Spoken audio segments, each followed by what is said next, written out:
What would you do if a stranger's accusation in a crowded street unraveled not just a misunderstanding, but a secret that could shatter lives?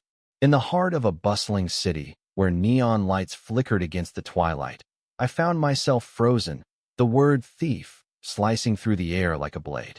It was her voice, sharp, desperate, and raw, that turned every head toward me. Her name was Clara, though I didn't know it then. All I knew was the weight of her glare, the purse clutched in my hands, and the truth: I hadn't stolen anything. It was a chilly evening, the kind where the city's pulse thrummed louder than your thoughts. I was cutting through the market square, my mind tangled in the usual mess: bills, a dead-end job, the ache of a life that felt too small. My hands were stuffed in my pockets, my eyes on the cracked pavement, when I tripped over something soft and heavy. A purse, tattered and brown, lay abandoned near a vendor's cart. I picked it up, thinking I'd turn it in or find its owner. That's when she appeared. Clara was a storm in human form. Her eyes, wide and wild, locked onto me as she screamed, "Thief!" The crowd parted like a wave, their stares pinning me in place. I stammered, holding out the purse, trying to explain, but her voice drowned mine. "That's mine. You stole it," she cried, her hands trembling as she snatched it back. The accusation stung, but it was her desperation, her raw, unshackled panic that hooked me. Why was she so afraid over a worn-out purse? I could have walked away. I should have. But something in her eyes, a flicker of shame beneath the fury, held me there. "I didn't steal it," I said, loud enough for the crowd to hear. "I found it on the ground." Her lips quivered, but she didn't back down. Instead, she hugged the purse tighter, as if it held her very soul.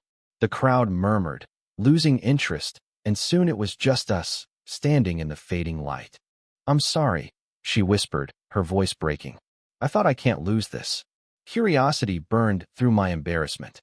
"What's in there that's worth accusing a stranger?" I asked, half expecting her to bolt. Instead, she looked at me, really looked, and something shifted. "Not here," she said, glancing at the thinning crowd. "Follow me." Against my better judgment, I did. She led me to a quiet diner, its fluorescent lights buzzing softly. Over lukewarm coffee, Clara told me her story, her words spilling like a confession. The purse wasn't just a purse, it was her lifeline. Inside was a journal, dog-eared and stained, filled with letters she'd written to her daughter, a girl she hadn't seen in years. Clara had been a runaway teen, pregnant and scared, who gave her baby up for adoption to give her a better life. The journal was her way of holding on, of promising she'd find her one day. But there was more. Tucked between the pages was a photograph, creased and worn, of a man she'd loved and lost. He was the father, a soldier who never came home. The purse also held a locket, a cheap trinket with a tiny picture of her daughter as a newborn. Clara had tracked her daughter to this city, but fear kept her from knocking on that door. "If I lose this," she said, clutching the purse, "I lose her all over again." Her story hit me like a punch.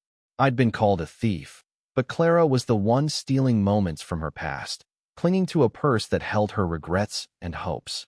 I wanted to help. "Let me go with you," I said. "To find her."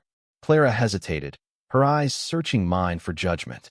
Finding none, she nodded.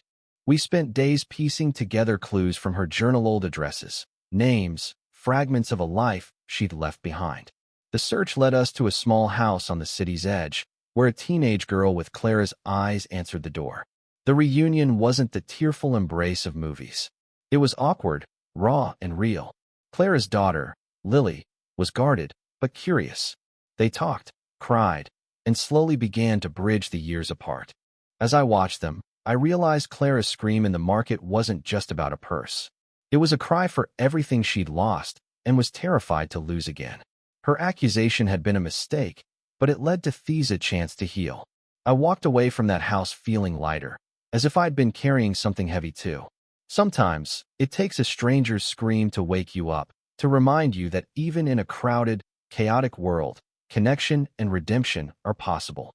Clara's secret exploded that day, not in shame, but in hope. And maybe, just maybe, I found a piece of my own truth in helping her find hers.